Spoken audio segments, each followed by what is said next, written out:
Running a podcast takes a lot of time and money. So I want to take a moment to say thank you to the following homies who have donated to help keep this show free to air for everyone to enjoy.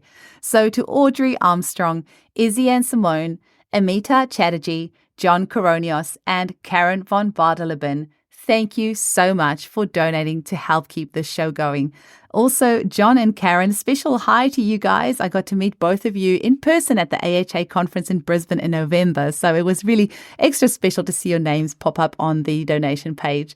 So if you have ever found value from this podcast, please consider donating at www.eugeniekruger.com and click the donate button at the top. Every donation of $10 or more gets you a shout out on a future episode. Thank you, homies. Hello, Eugenie here. I just want to take a moment to thank you, yes, you, for listening to my podcast. If, like me, you are passionate about helping others to incorporate homeopathy into their lives, then here are some ways you can help. If you have family or friends who have no idea what homeopathy is, please send them to my YouTube channel, Eugenie Kruger Homeopathy, to watch my 30-minute free homeopathy at home introduction course. If you enjoy this podcast, please rate it on Apple and Spotify, and please share it with your family and friends. And also come join me on Facebook and Instagram, where I share helpful information to help you along your homeopathy journey. Just search for Eugenie Kruger Homeopathy. And if you'd like to purchase one of our beautiful homeopathy kits or book a consultation with one of the homeopaths on my team, please visit www.eugeniekruger.com and click on the booking link. My team are all able to see clients online. Thanks for listening.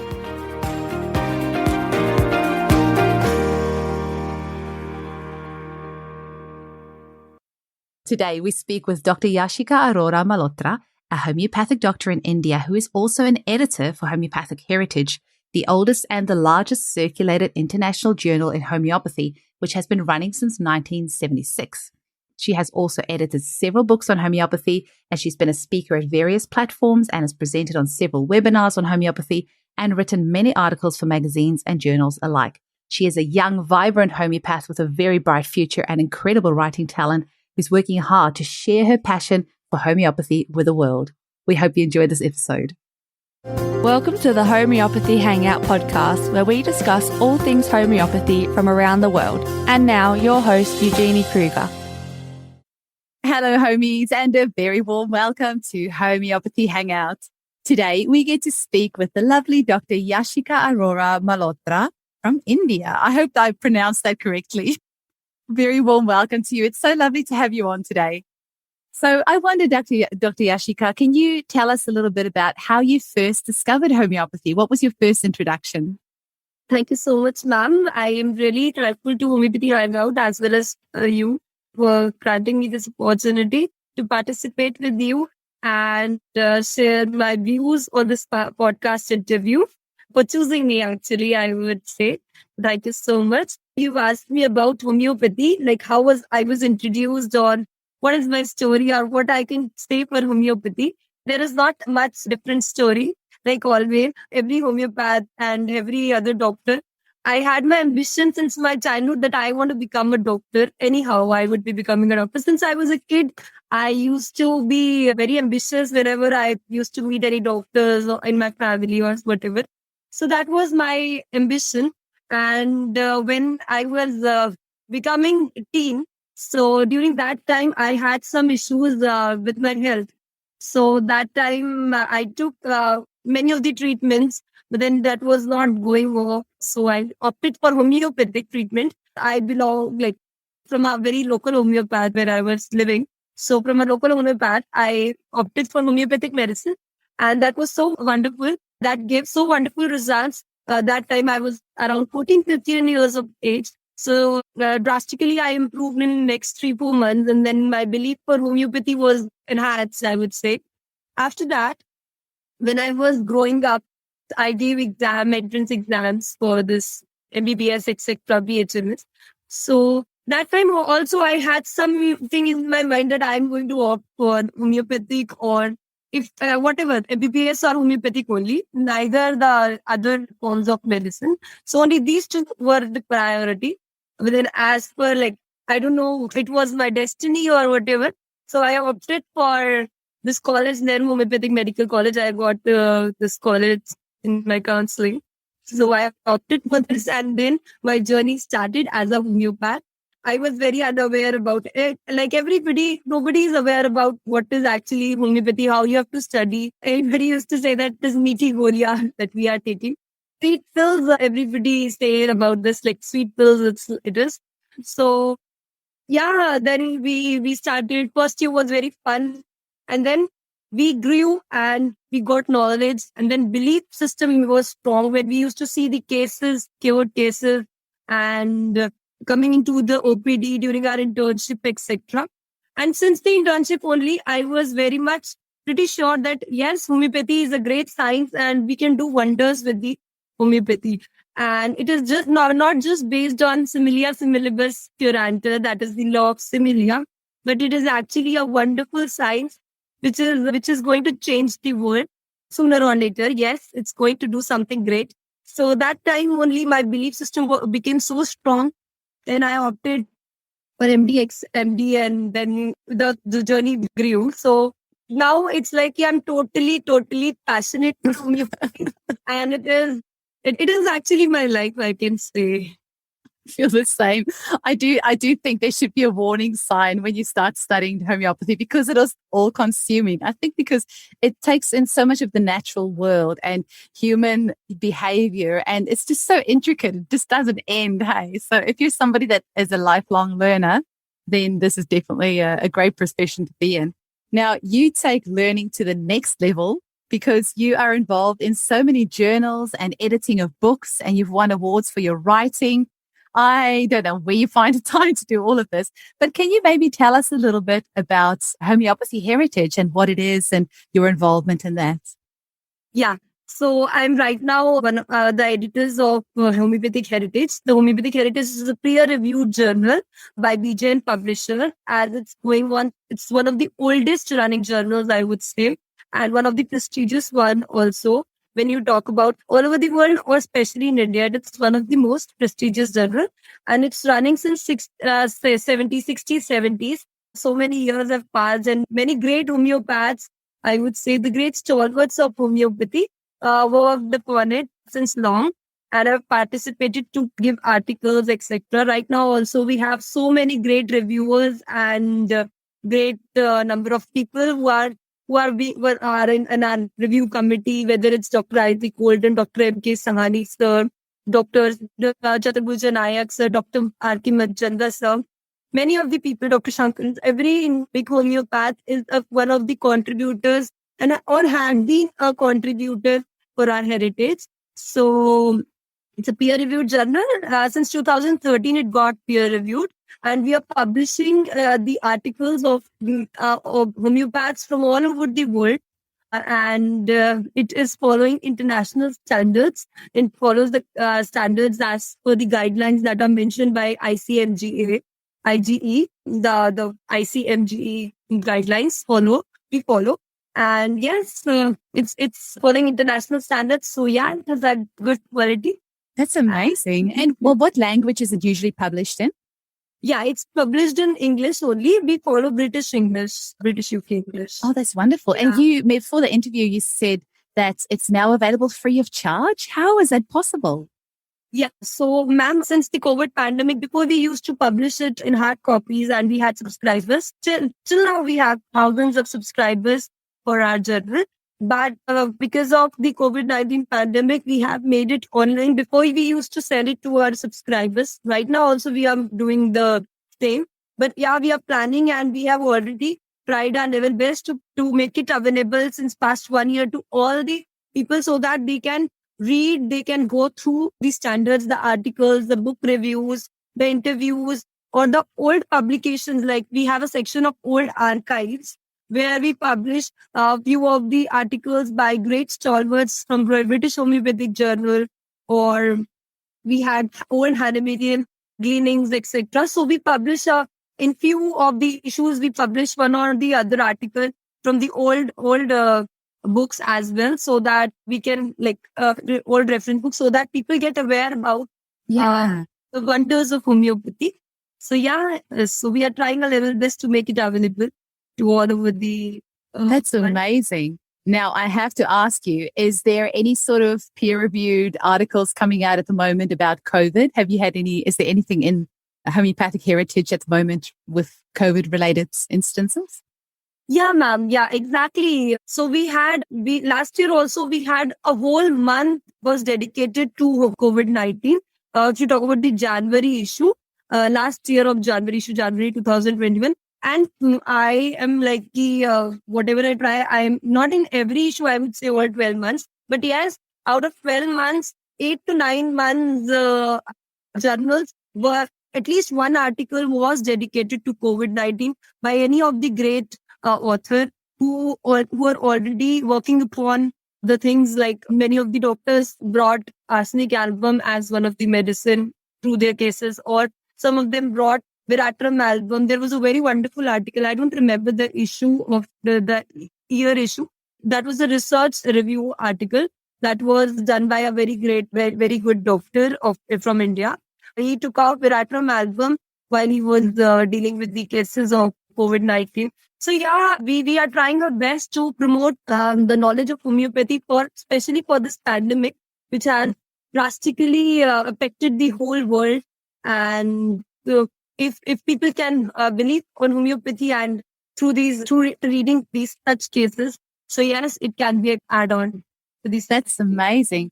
And I spoke with Dr. Sanjay earlier in the podcast in one of the earlier episodes, and I think he was saying that initially you weren't really allowed to treat COVID in India, but then there were actually so many cases that then the Minister of Ayush was saying that you are allowed to treat cases. So you must have thousands of cases under your belt by now.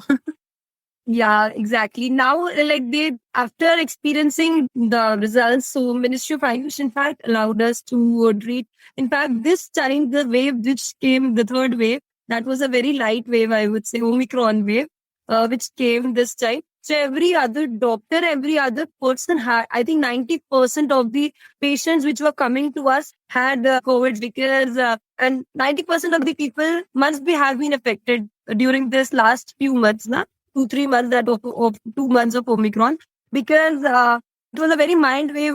People were already vaccinated. So they are they'll be having less symptoms because they've already produced the immunity. So I think this wave was a herd immunity, and we got to treat so many cases. And were the remedies different? Did you find that through the different waves, the remedies changed, or did they stay mostly the same?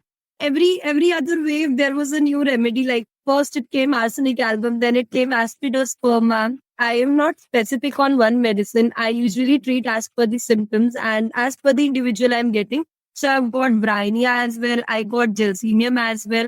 I got arsenic also. Arsenic showed, no doubt it showed so many wonderful results because it is a great folic rest. I got results from Pulsatilla as well. Many of the remedies Rustox also. Mm-hmm. And it's it depends on the individual which is coming to me with the cases. Canibio also, Canimure also, I will say. So it was as per the cough, as per the symptoms which came. So accordingly, it was treated. So I got different medicines all the time. But yeah, arsenic also showed great action. Aspido was also a great remedy during that time when the oxygen level of people was coming down in the second wave. That was a very dangerous wave. Did you say aspidum? I haven't heard of that remedy before. Aspidosperma. Yeah. Yeah, aspidosperma. Sorry, I pronounced No, that's fine. I love speaking with Indian homeopaths because in India, you have got some very specialized remedies that you tend to use a lot that we don't tend to use as much in the West. So I love learning from Indian homeopaths because you guys have always got some good stuff up your sleeve. Well, aspidosperma, pothos, and blata, they are wonderful remedies for lungs, na? So we get good action as per the symptoms, if it's given, it will give wonderful results. Blata also wonderful results for oxygen, etc. Amazing. Can you maybe, just while we're on the topic of the journal, can you tell us a little bit maybe about some of the journal articles that are in the homeopathic heritage regarding COVID? So what type of things are you seeing coming through? Is it mostly to do with, the types of remedies or what are you seeing? Yeah, it is actually for the remedies as well as the research reviews. I would say personally, like not all articles are for the depending on the case study. They are from like doctors have sold 5, 6 cases or 10 cases. A case series also it is available, and not specifically subjective also is given, but then specifically people are giving their cases or the actual results which are shown through the reports, whether it is in the form of the CT reports or etc. But yes, there are many of the very good articles which are already available in the last few publications of our journal. Now, you have an amazing writing talent. And when I was looking through your bio, I can't believe how many articles you've helped to write or you've edited. And what do you enjoy about writing? And have you got any favorite topics? Oh, ma'am, yeah, so many favorite topics. I love writing on various kidney diseases. And my article has been published for CKD and bronchitis. There was a case ADHD, especially the mental level cases, the mental cases which are coming to me, depression, etc. There are wonderful results homeopathy can show in the mental, in the emotional cases, in the mental diseases. So yeah, there are many of the cases which have written on related to mental illnesses. And then I've written many of the subjective articles also on like this bivalvia family. One of my article was published, and many of the articles, like it depends. I recently completed my MD last year. So my topic was circadian rhythm disorders. So it's a very different topic. Nobody, in fact, nobody, whenever I used to tell anybody about my topic, the people used to think it is about the cardiac disorders I am researching on. So no, it is on the biologically clocked disorders. So I got very wonderful results in such cases also for the night workers who. Yeah. So wonderfully homeopathy acts. There are so many good medicines which have. Do you mind talking about some of those remedies? Because where I live in Perth, we have a lot of mines here and we have what we call FIFO workers. So that means fly in, fly out. So they often do shift work. They have to fly out to the mines. They're there for 2 weeks. Then they come back to be with their family. Then they fly out. And it really mucks up their circadian rhythm. So have you got any particular remedies that you found helpful? Yeah, ma'am. So when I was researching, I did for the past 18 months, like we researched on this topic for 18 months during my MD. So there are, commonly we know about Nux vomica, Coculus. There are these canifers. They are good remedies for the night workers or the shift workers who are working at the night and they are not able to take proper sleep, or they are facing sleep issues, depression issues, social withdrawal from the people, family issues, and sleep disturbances, especially they're like insomnia, etc., mood swings. So accordingly, I got different remedies also because some of the cases, the cause was different. There was separation also, like people because of this shift works and social withdrawal, the relationship issues, they got separated also. Natrum mure was also a wonderful remedy. Stapis jaggeria was also great. And the Calipos natrum force also worked great. And Coculus, Nux vomica, Canipos, Tenacardium, wonderful results I got. CPA also. So they were That's amazing. They have great results. As per the symptoms they were treated. That's absolutely beautiful. I've used the remedy pineal gland as well and melatonin in potency. That's also been helpful for these clients. And of course, I had to reschedule our podcast because I had my appendix out last week. And it was very interesting chatting with the nurses. And Perfectly. Yeah, I think perfectly fine right now. But yeah, it was interesting speaking with the nurses that were on night shift and just how this affects them. So I love that you wrote about that because I think it's something that maybe not enough is spoken about because it can really be very debilitating. When I was working upon it, I researched it on many of the PubMed, etc. Everywhere I've researched. So there was no such article. Like for allopathic, it is given. For allopathic, people have researched like what you can give medicines for the night workers. But when you talk about homeopathy, there's only one doctor who was working upon it. That too in 2013. Only and that was for only 6 or 8 months. So only that was the only old research I could got.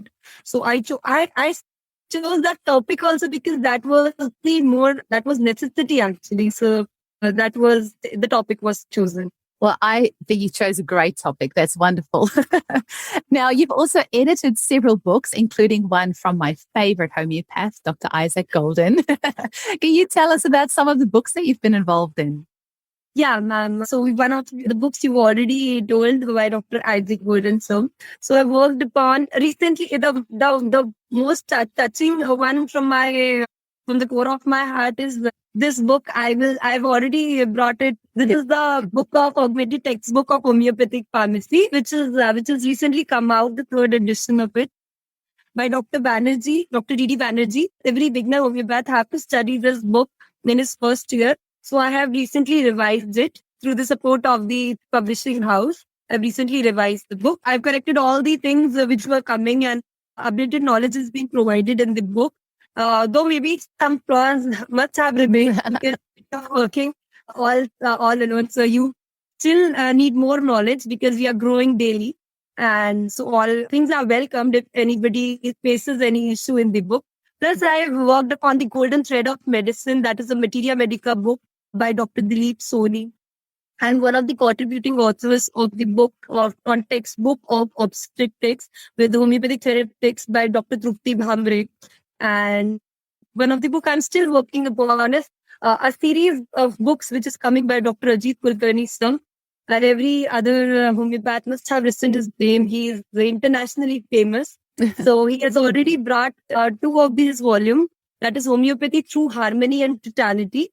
So sir has already mentioned, BJN publishers have already published these two books of him, two volumes. And I'm working on the volume 3 right now of him. So this book is very close to my heart. Because Dr. Ajit Kulkarni sir is also he's a gem, I would say. He's very close and he's a very sweet person like that. So I'm working along with him for this book.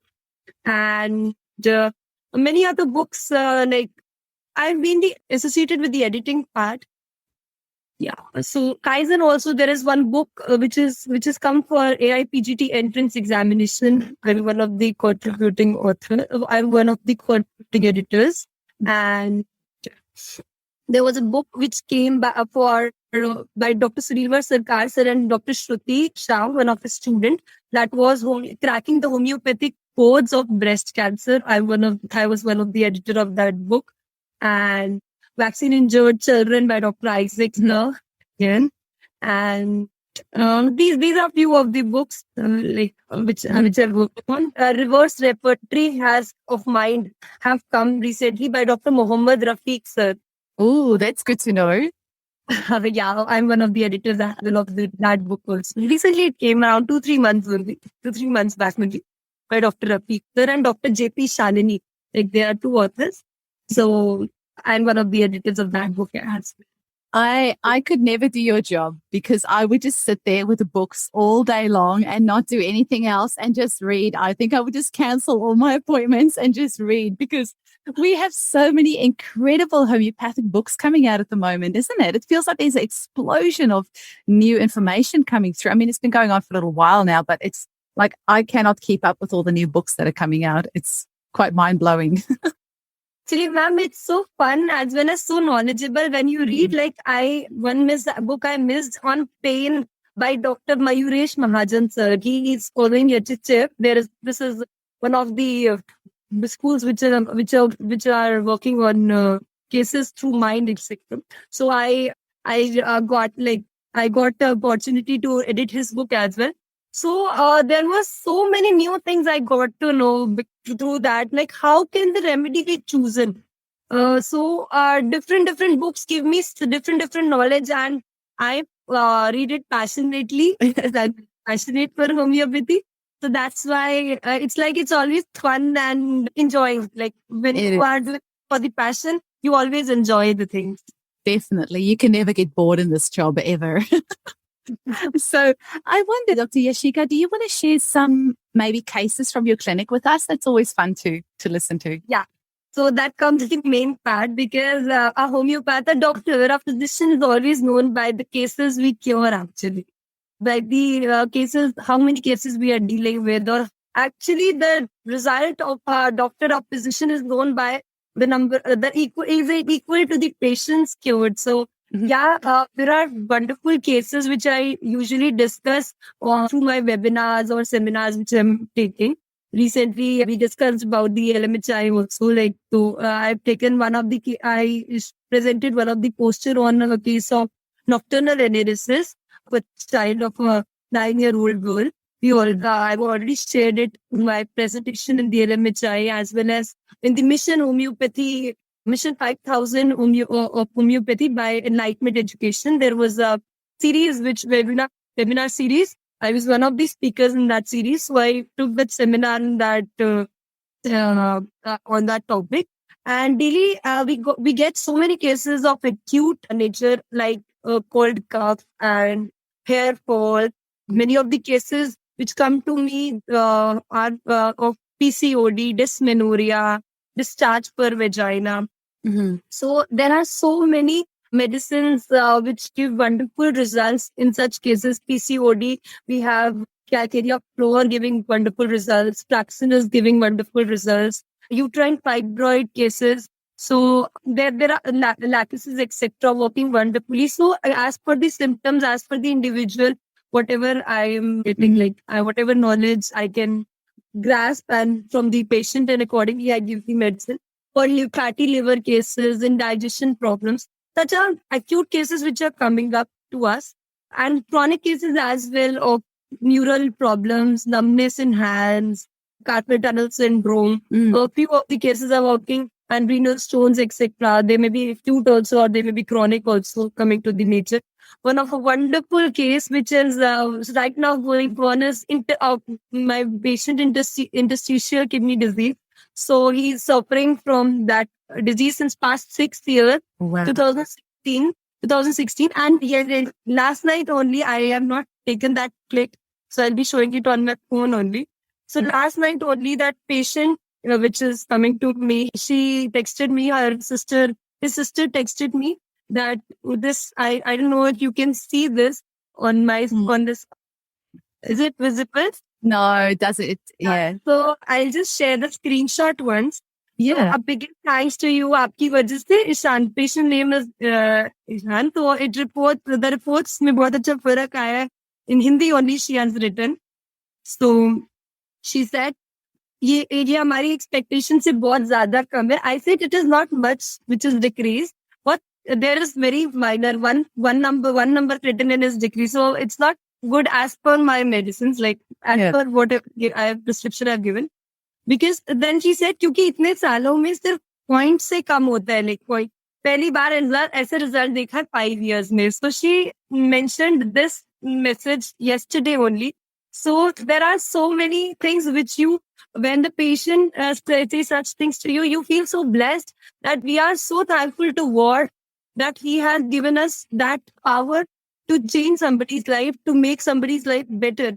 And people believe when they see cured cases, they don't have to go for surgery. Yeah. So one of my cases there was a cyst on her, in between the eyebrows, which came 3-4 years back. A patient came to me recently. She always comes to me for any other complaint also, because she's now having firm belief on homeopathy.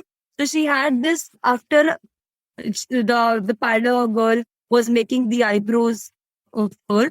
So she had some blackhead removed, and then that started as a cyst.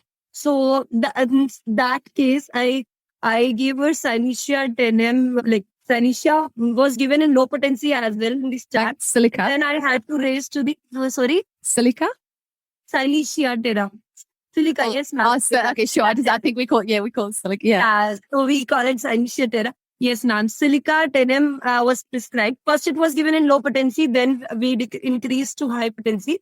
Then that was removed actually. Like it went off wonderfully. So one of the picture which I wanted to show was a patient had infection over this area in between the fingers. He was working somewhere in the weightlifting. He had to lift so much weight. Because of that, he developed that allergy. Like a ganglion? No, not a ganglion. It was actually a fungal. You can say infection. You can say eczema. Yeah. Oh, okay. Yeah, not a ganglion. Ganglion may, in my internship only, I got a wonderful result for this remedy, Viraita carb. Oh, Bhargava carb for ganglion. Okay. Benzoic acid also. Acid benzoic is also a wonderful remedy for ganglion. Okay. But then eczema was removed, was cured in only 15-20 days, around a month. You can maximum say graphitis was act so wonderfully. Graphitis is wonderful. Wow. We're so lucky to do this job, hey? There are different cases which come to us, and this is actually enjoying. Like when people come to you and say thanks, or that thanks is much enough. Like that gives you so blessing. It really does. We have a so good. We have a profession which gives us so many blessings. Actually, absolutely. Now, I wonder how can our listeners get hold of you if they want to find out more about what you do, or if they want to book a consultation? How can they get hold of you? Ma'am, right now I'm practicing in Delhi, in India. So if anybody wants to consult me or through online mode or through the, wherever they want to visit to me, if they are in India or in Delhi, so they can just ping me at 9717478833. This is my contact number. And you can put the code as +91, which is India's code. Mm-hmm. So this is my contact number. They can ping me. I'm practicing in Janakpuri, New Delhi. And have you got a website that you want people to visit? Not a website. They can contact me on my email. That is DRYASHIKA Arora, ARORA, Malhotra, MALHOTRA @gmail.com. They can contact me on my email ID as well. Excellent. And they can connect through online session. Or if anybody wants to get any knowledge also, if they want to ask some queries also, they're always welcome. Excellent. And so we always just finish off with a little bit of fun at the end. And we'll ask you, what's your 3 favorite homeopathic remedies and why? Okay. So this is a difficult question because favorite remedies is not allowed. Favorite remedy is not allowed in homeopathy as per the guidelines of our master Hahnemann. Oh, yeah. So, but yes, every doctor has some of the favorite remedies. When nothing is acting, that remedy acts. So the topmost remedy is Nux vomica in my case. I love it. I love Nux vomica too. Nux vomica, whenever any case is like something is not clicking, or there is something which is missing, I give Nux vomica and I get wonderful results. Many of the cases I've got related to digestion, related to hair, related to skin, related to dysmenorrhea. Many of the cases I get good results. Another remedy, 3 remedies you have asked, no? Another remedy I can say is Rustox. Rustox is a great remedy. If a case is like stuck somewhere, so in cases of joints, etc., skin also. When sulfur, sulfur is a great remedy for skin. But when sulfur is not acting wonderfully, I get results sometimes from Rustox. Rustox, great. Yeah, Rustox is a great remedy. And then for this children cases, I would say, whenever nothing is working out, I'm like no results in getting, I give Senna. Senna, oh yes, definitely. Yeah, Senna hasn't been mentioned on the podcast before, so you're the first one. But yeah, that's a good one for kids. We talked about children now, so that's why I just mentioned that for children, nothing is working. Chamomile is also not working. Pulsatilla is also not working. I gave Senna, and it's like it shows wonderful results. And not in the case specifically to worms, any other issue also, Senna can cure. Wow. So yeah, these are the few remedies which. That's always good to have those backups that you've got on hand. If everything else fails, then you know, okay, you can fall on these and they're probably going to work. Yeah, so if you speak, yeah. Oh, well, that's wonderful. It was so fun to have a chat with you today, Yashika. I'm definitely going to hop onto the Homeopathic Heritage website and go read through those articles there. It sounds like you could lose yourself in there with all that information. So thank you so much for helping to, put that together and getting the information out there to everyone. And thanks for your wonderful work. Thank you so much, ma'am. I enjoyed it so much. Thank you. I am very glad to see you in back and be in touch with you, and glad to be a part of this of your homeopathy hangout channel. So thank you so much. I hope we are going to see each other soon again, in some other place or somewhere else, maybe. Absolutely. Thank you so much for your time. Great to connect to you. Thank you so much.